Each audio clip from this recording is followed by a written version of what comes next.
ಓಂ ಶ್ರೀ ಗುರು ಬಸವಲಿಂಗಾಯ ನಮಃ. ಧರ್ಮಗುರು ಬಸವಣ್ಣನವರನ್ನು ಸ್ಮರಿಸಿಕೊಂಡು ಅನುಭವ ಮಂಟಪದ ಶಿಲ್ಪಿ, ಕನ್ನಡದ ಪಟ್ಟದ್ದೇವರೆಂದೇ ಖ್ಯಾತನಾಮರಾದ ಮದ್ಘನಲಿಂಗ ಚಕ್ರವರ್ತಿ ಡಾಕ್ಟರ್ ಚನ್ನಬಸವ ಪಟ್ಟದ್ದೇವರನ್ನು ಸ್ಮರಿಸಿಕೊಂಡು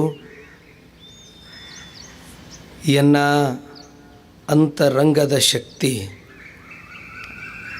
ಮಾತೃ ಹೃದಯಗಳ ಪರಮ ಪೂಜ್ಯರ ಪಾದಕಮಲಗಳಿಗೆ ಭಕ್ತಿಪೂರ್ವಕ ಪ್ರಣಾಮಗಳನ್ನು ಸಲ್ಲಿಸಿ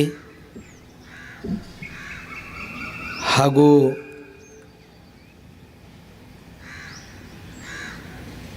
ಎಲ್ಲ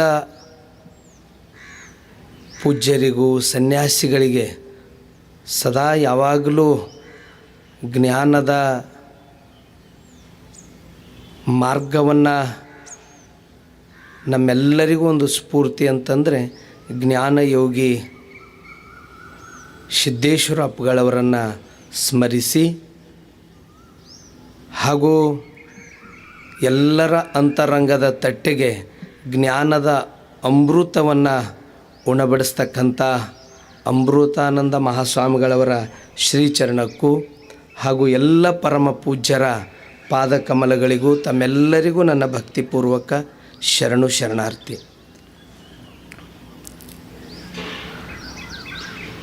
ಪೂಜ್ಯ ಅಮೃತಾನಂದ ಮಹಾಸ್ವಾಮಿಗಳವರು 10ನೇ ತಾರೀಕಿಗೆ ಇಲ್ಲಿದ್ದ ಅವ್ರ ಅಪ್ಪುಗಳ ಪ್ರವಚನ ಪ್ರಾರಂಭ ಆಗಿದ್ದು ನನಗೆ ಬಸವಲಿಂಗ ಗುರುಗಳು ಹೇಳಿದ್ದರು. ನಾವು ವಚನ ಜಾತ್ರೆ ಕಾರ್ಯಕ್ರಮದಲ್ಲಿದ್ದೀವಿ, ನಾನು ಬರಬೇಕಂದ್ರೂ ಕಾರ್ಯದ ಒತ್ತಡ ಸಲುವಾಗಿ ಇವತ್ತಿನ ದಿನ ಅವ್ರು ಕೇಳಬೇಕಂತ ಬಂದ್ರೆ ಅವ್ರು ನಮಗೆ ವೇದಿಕೆ ನಿಜಕ್ಕೂ ಅವರು ಇಂಥ ಸುಪ್ರಭಾತ ಸಮಯದಾಗ ನಮ್ಮೆಲ್ಲರಿಗೊಂದು ಚಿಂತೆ ಏನಿತ್ತಂದ್ರೆ ಸಿದ್ದೇಶ್ವರ ಅಪ್ಪುಗಳ ನಂತರ ಮತ್ತು ಅವರ ಸ್ಥಾನಗಳನ್ನು ಯಾರು ತುಂಬ್ತಾರೆ ಅಂತಕ್ಕಂಥದ್ದಿತ್ತು. ಅಮೃತಾನಂದ ಅಪ್ಪುಗಳು ಪೂರ್ತಿ ಅದು ಪರಿಪೂರ್ಣ ಅವ್ರದಿಂದ ನಾವೆಲ್ಲರೂ ಅನುಭವಿಸ್ತೀವಿ ಅಂತಕ್ಕಂಥ ನಂಬಿಕೆ. ಯಾಕಂದ್ರೆ ಬಸವ ಕಲ್ಯಾಣದಾಗ ಇಷ್ಟು ಜನ ಇಂಥ ಸುಪ್ರಭಾತ ಸಮಯದಲ್ಲಿ ಕೂಡ್ತಾರಂದ್ರೆ ಅದು ಬಸವ ಕಲ್ಯಾಣದಾಗ ಯಶಸ್ವಿ ಆಯ್ತು ಅಂದ್ರೆ ಎಲ್ಲ ಕಡೆ ಯಶಸ್ವಿ ಆದಂಗೆ. ನಿಜಕ್ಕೂ ಅಪ್ಪುಗಳದು ಅವ್ರ ಬಗ್ಗೆ ಏನು ಹೇಳಿದ್ರು ಶಬ್ದಗಳೇ, ಶಬ್ದದಕ್ಕಿಂತನೂ ಅವ್ರ ವ್ಯಕ್ತಿತ್ವ, ಅವ್ರ ಕಾರ್ಯ, ಅವ್ರ ಜ್ಞಾನ ಭಾಳ ಎತ್ತರ ಮಟ್ಟದ್ದು. ಪೂಜ್ಯರು ಅವರು ಗುರುದೇವ ಆಶ್ರಮ್ ಬಾಲ್ಗಾಂವ್ ವಿಜಯಪುರ ಪಕ್ಕದಲ್ಲೇ ಬಹುತೇಕ 1,00,000 ಜನರನ್ನು ಸೇರಿಸಿ ಯೋಗವನ್ನು ಮಾಡಿದ್ದು ಶ್ರೇಯಸ್ಸು ಅಮೃತಾನಂದ ಅಪ್ಪಗಳವರಿಗೆ ಸಲ್ತದೆ. ಅದನ್ನು ಗಿನ್ನಿಸ್ ದಾಖಲೆ ಕೂಡ ಆಗಿದೆ. ಅಷ್ಟೇ ಅಲ್ಲ, ಅವರಿಗೆ ಭಾರತ ಅಷ್ಟೇ ಅಲ್ಲ, ಅಮೇರಿಕಾದವರು ಕೂಡ ಅವರನ್ನು ಯೋಗ ರತ್ನ ಅಂತ ಪುರಸ್ಕಾರವನ್ನು ಕೊಟ್ಟಾರ. ಒಂದು ಬರಡು ಭೂಮಿ ಇರ್ತಕ್ಕಂಥದ್ದು, ಅಲ್ಲಿ ನೀರಿಂದು ವ್ಯವಸ್ಥೆನೇ ಇಲ್ಲ. ಒಂದು 30 ಕಿಲೋಮೀಟ್ರದಿಂದ ನೀರು ಇದ್ದರೆ ಬೆಳೆಸೋದು ಕಷ್ಟ. ನೀರು ಇಲ್ಲ ಜಾಗದಾಗ ಅದು ಹಣ್ಣು ಕೊಡೋದಲ್ಲ, ನೆರಳು ಕೊಡ್ತಕ್ಕಂಥ ಮರಗಳನ್ನು ಬೆಳೆಸಿದ ಶ್ರೇಯಸ್ಸು ಅಮೃತಾನಂದ ಅಪ್ಪಗಳವ್ರಿಗೆ ಸಲ್ತು.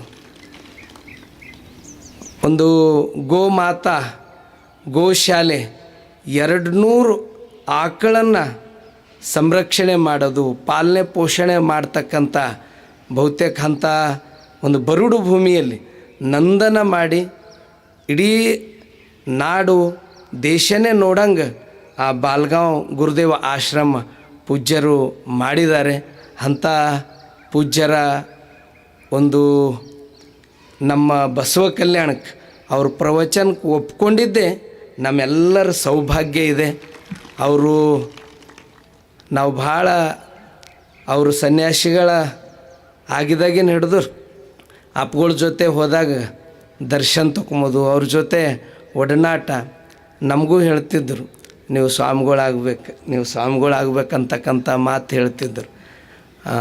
ಅಪ್ಪವ್ರ ಆಶೀರ್ವಾದ, ಅಪ್ಪಗಳದು ಒಂದು ಸ್ಫೂರ್ತಿ, ಈ ರೀತಿ ಎಲ್ಲ ನಮ್ಮಂಥವ್ರಿಗೆ ಎಷ್ಟೋ ಜನರಿಗೆ ಅವರು ಆ ಸ್ಫೂರ್ತಿಯನ್ನು ತುಂಬಿದ್ದಾರೆ. ಅಂಥ ಪೂಜ್ಯರು ನಿಜಕ್ಕೂ ಎಷ್ಟು ಅದ್ಭುತ. ಈ ನಮಗೆ ಸಿದ್ದೇಶ್ವರ ಅಪ್ಪಗಳದ್ದು ಅವರು ವಚನ ಸರಳವಾಗಿ ಆ ವಚನಗಳು ಹೇಳಾಗೆ ಸಿದ್ದೇಶ್ವರ ಅಪ್ಪಗಳದ್ದು ಎಲ್ಲರಿಗೂ ತಿಳಿತಿತ್ತು. ಅದೇ ರೀತಿ ಎಷ್ಟು ಈ ಪ್ರಸಾದೀಕರಣ ಎಷ್ಟು ಚಲೋ ಆ ವಚನಗಳ ಮೂಲಕ ಭಾಳ ಒಂದು ರೀತಿ ಕೇಳ್ತಾ ಇದ್ದರು. ಅದು ಅಪ್ಪವ್ರದ್ದು ಸಿದ್ದೇಶ್ವರ ಅಪ್ಪಗಳದ್ದೇನು ಅವ್ರದ್ದು ಜ್ಞಾನ, ಅವರ ಅಧ್ಯಾತ್ಮದ ಪ್ರವಚನ ಪರಿಪೂರ್ಣ ಅಮೃತಾನಂದ ಅಪ್ಪಗಳದಿಂದ ಆಗ್ತದಂತಕ್ಕಂಥ ಮಾತನ್ನು ತಿಳಿಸಿ, ಈ ಜೀವನ ಅಂತಕ್ಕಂಥದ್ದು ದೇವರು ಕೊಟ್ಟಂಥ ಅದ್ಭುತ ಕಾಣಿಕೆ ಇದೆ. ಇದು ಮತ್ತೆ ಬರೋದಲ್ಲ. ಇದ್ದಿಂದ್ರಾಗೆ ನಾವು ಎಷ್ಟು ದಿನ ಇರ್ತೇವೆ ಎಂಬುದು ಯಾರೂ ಇಲ್ಲಿ ಖಾಯಂ ಇರೋರು ಅಲ್ಲ. ಇರಸ್ತನ ಒಳ್ಳೇದು ಮಾಡಿ ನಮ್ಮ ಗುಡಿಗೆ ನಾವು ಹೋಗೋರಿದ್ದೀವಿ ಎಲ್ಲರೇ. ಯಾಕಂತಂದ್ರೆ ಎಷ್ಟು ಇದು ಮಾನವ ಸಂಪನ್ಮೂಲ. ಬಸವಣ್ಣವ್ರು ಹೇಳಿದ್ರು, ಇದು ದೇವ್ರು ಕೊಟ್ಟಂಥ ಕಾಯ ಅದ, ಇದು ದೇವ್ರಿಗೆ ಅರ್ಪಿತ ಆಗಬೇಕು. ಯಾಕಂದ್ರೆ ಕಣ್ಣು ಕೊಟ್ಟಿದ್ದು ಒಳ್ಳೇದು ನೋಡು, ಕಿವಿ ಕೊಟ್ಟಿದ್ದು ಒಳ್ಳೇದು ಕೇಳು, ಕೈ ಕೊಟ್ಟಿದ್ದು ಒಳ್ಳೇದು ಮಾಡು, ಕಾಲು ಕೊಟ್ಟಿದ್ದು ಒಳ್ಳೇದು ಕಡೆ ಚೆಲ್ಲಿಸು. ಇದು ದೇವ್ರು ಕೊಟ್ಟಂಥ ಇದು ಕಾಯ. ಇದರ ಮಧ್ಯದಾಗ ಇಲ್ಲಿ ಒಳ್ಳೇದದ, ಕೆಟ್ಟದದ, ಅಜ್ಞಾನದ, ಜ್ಞಾನದ, ಸಜ್ಜನರ, ದುರ್ಜನರ. ಇದರ ಮಧ್ಯದಾಗ ನಾವು ಒಳ್ಳೆಯದನ್ನು ನಾವು ಬದುಕಿನಲ್ಲಿ ಅಳವಡಿಸ್ಕೊಂಡೇವು ಅಂದ್ರೆ ನಾವು ದೇವರಿಗೆ ಪ್ರಿಯರಾಗ್ತೀವಿ. ದೇವರಿಗೆ ಪ್ರಿಯರಾಗಬೇಕಾದ್ರೆ ನಾವೇನೇನೋ ಮಾಡಬೇಕಂತಲ್ಲ, ನಮ್ಮ ಭಾವ, ಮನಸ್ಸು, ನಮ್ಮ ಕಾರ್ಯಗಳು ಶುದ್ಧ ಇರಬೇಕು. ಇದು ಈ ಶರೀರದಿಂದ ಎಂತೆಂಥ ಅದ್ಭುತ ಕಾರ್ಯಗಳಾಗ್ಯಾವ. ಎರಡೂ ಕಣ್ಣಿಲ್ಲ. ಲಕ್ಷ ಜನರಿಗೆ ಪುಟ್ಟರಾಜ ಗವಾಯಿಗಳು, ಪಂಚಾಕ್ಷರಿ ಗವಾಯಿಗಳು ಸಂಗೀತಗಾರರನ್ನು ತಯಾರು ಮಾಡಿದ್ರು ಇದೇ ಶರೀರದಿಂದ. ಇವೆರಡೂ ಕೈಗಳದಿಂದ ಬದಾಮಿ, ಐಹೊಳೆ, ಪಟ್ಟದಕಲ್ಲು, ಹಂಪಿ ಇಡೀ ಪ್ರಪಂಚ ನೋಡಂಗ ಶಿಲ್ಪಿಕಾರರು ಮಾಡಿದ್ರು.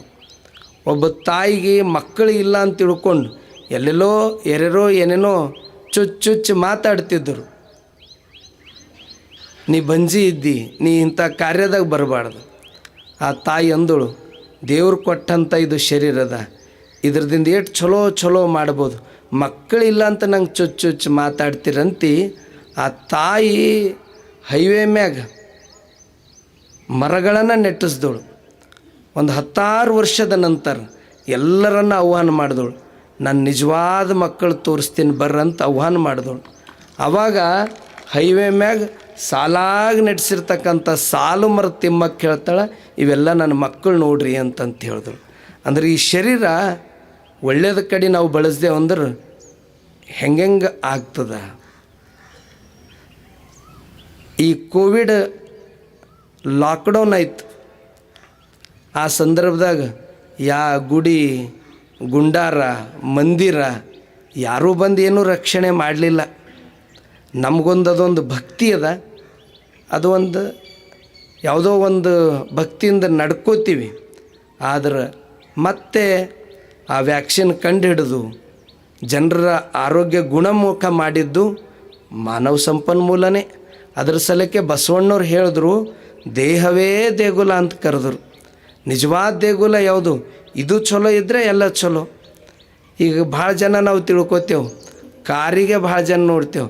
ಆ ಕಾರಿನಕ್ಕಿಂತ ದೇವ್ರು ಕೊಟ್ಟಂಥ ಕಾಲು ಭಾಳ ಮಹತ್ವದ. ಕಾಲು ಇರ್ತಿಲ್ಲ ಅಂದ್ರೆ ನಾವು ಇಲ್ಲಿ ಮ್ಯಾಗ ಬರ್ಲಕ್ಕೆ ಹೆಂಗೆ ಆಗ್ತಿತ್ತು? ಭಾಳ ಜನ ಈ ಬೆರಳು ಕಡೆ ಎಲ್ಲರ ದೃಷ್ಟಿ ಬೀಳ್ತದೆ. ಈ ಬೆರಳಿಗಿಂತನೂ ಅದ್ರ ಮ್ಯಾಗ ಉಂಗುರು ಇರ್ತದಲ್ಲ, ಅದಕ್ಕೆ ಭಾಳ ಜನರದ್ದು ಚಿತ್ತಿರ್ತದೆ. ಆ ಉಂಗುರ್ಕಿಂತ ಈ ಬೆರಳು ಭಾಳ ಮಹತ್ವ. ದೇವ್ರು ಕೊಟ್ಟಿದ್ದು ಅಸಲಕ್ಕೆ ಇದು ದೇಹವೇ ದೇಗುಲ ಅಂತ ಕರೆದಾರ. ಇಂಥ ಶರೀರ ಇದು ಒಳ್ಳೇದು ಕಡೆ ಬಳಸಿದಾಗ ಅದು ದೇವರಿಗೆ ಪ್ರಿಯರಾಗ್ತೀವಿ. ಬಸವಣ್ಣವರು ಹಣ, ಸಂಪತ್ತು, ಐಶ್ವರ್ಯ ಇದ್ದವ್ರಿಗೆ ಸ್ವರ್ಗ ಅಂತ ಕರೆದಿಲ್ಲ.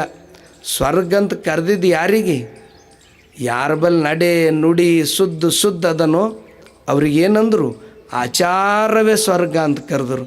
ನಮ್ಮ ಬದುಕು ಸ್ವರ್ಗ ಮಾಡ್ಕೊಳ್ಳೋ ಸಲುವಾಗಿ ಬಸವೇಶ್ವರ ದೇವಸ್ಥಾನ ಪಂಚ ಕಮಿಟಿದವರು ಅಧ್ಯಾತ್ಮದ ಪ್ರವಚನವನ್ನು ಪ್ರತಿ ವರ್ಷ ಈ ಜಾತ್ರಾ ಮಹೋತ್ಸವ ನಿಮಿತ್ತ ಜನಪರ ಜೀವಪರ ಕಾರ್ಯಗಳು ಮಾಡ್ಕೋತ, ಅದು ಯೋಗದಿರ್ಬೋದು, ಆರೋಗ್ಯದಿರ್ಬೋದು, ಮತ್ತು ಬೇರೆ ಬೇರೆ ರಂಗದಲ್ಲಿ ಸ್ಪರ್ಧೆಗಳಿರ್ಬೋದು, ಈ ಸಾಹಿತ್ಯ ಕ್ಷೇತ್ರದಲ್ಲಿ ಗ್ರಂಥಗಳಿರ್ಬೋದು, ಅದು ಶರಣ ಸಾಹಿತ್ಯ ಕುರಿತು ಇವೆಲ್ಲ ದೇವಸ್ಥಾನದಿಂದ ಇಲ್ಲಿ ಎಲ್ಲರಿಗವರು ದಯಪಾಲಿಸ್ತಾ ಇದ್ದಾರೆ.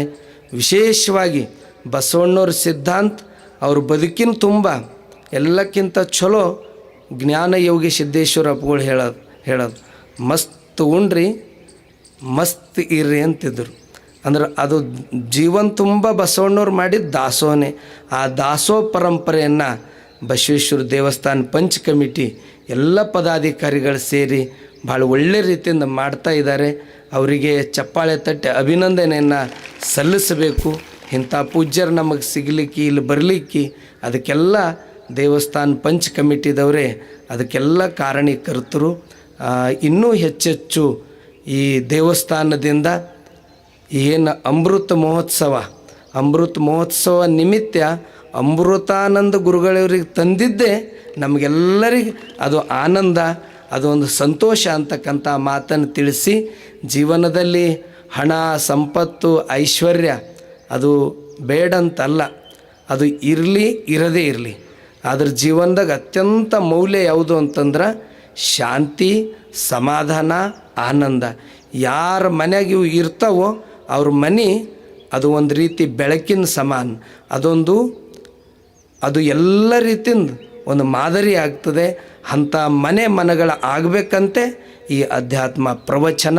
ಈ ಪ್ರವಚನದಿಂದ ಎಲ್ಲರ ಮನಸ್ಸುಗಳು ಅದು ಸನ್ಮಾರ್ಗದ ಕಡೆ ಹೆಜ್ಜೆ ಇಡ್ತಾರೆ ಅಂತಕ್ಕಂಥ ಮಾತನ್ನು ತಿಳಿಸಿ, ಮತ್ತೊಮ್ಮೆ ಈ ಪ್ರವಚನ ಕೇಳೋರಿಗೆ ಬಂದವರಿಗೆ ಮ್ಯಾಗ ಅಪ್ಪುಗಳು ತಂದಾರ.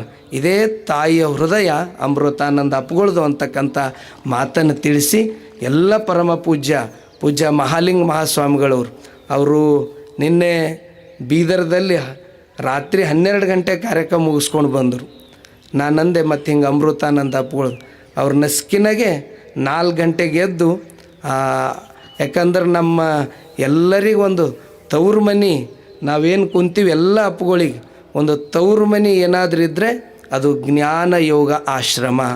ಆ ಆಶ್ರಮದಿಂದ ಬಂದಾರ ಅಂದಮ್ಯಾಗ ಅದು ನಮಗೆಲ್ಲಕ್ಕಿಂತ ದೊಡ್ಡ ಆಶೀರ್ವಾದ ಅಂತ ತಿಳ್ಕೊಂಡು ನಾವು ಬಂದಿದ್ದೀವಿ. ಮತ್ತೊಮ್ಮೆ ಪರಮ ಪೂಜ್ಯರ ಪಾದಕಮಲಗಳಿಗೆ ಭಕ್ತಿಪೂರ್ವಕ ಶರಣಾರ್ಥಿಗಳನ್ನು ಸಲ್ಲಿಸಿ ಮತ್ತೊಮ್ಮೆ ತಮ್ಮೆಲ್ಲರಿಗೂ ಶರಣಾರ್ಥಿ.